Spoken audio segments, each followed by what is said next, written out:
కష్టపడి తోలి తన భార్య పిల్లల్ని పోషించుకునే సాదా సీదా ఆటో డ్రైవర్ అండి.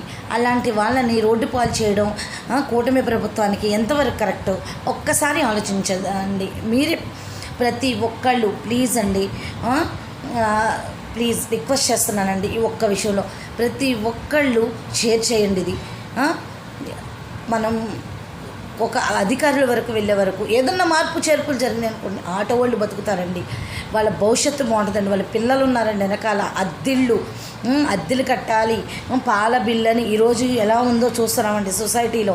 అలాంటిది వాళ్ళు ఆటో తోలకాలు లేక నడి రోడ్లు ఆత్మహత్య చేసుకుని చచ్చిపోయే పరిస్థితికి ఇంకా వచ్చేసిద్దండి.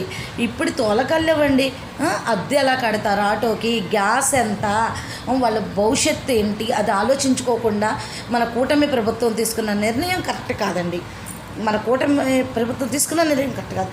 ప్రతి ఒక్కళ్ళు దయచేసి ఈ ఒక్క వీడియోని షేర్ చేయండి, ప్లీజ్ రిక్వెస్ట్ అండి. ఈ ఒక్క విషయంలో హెల్ప్ చేస్తారని మనస్ఫూర్తిగా నమ్ముతున్నాను. జై భవాని.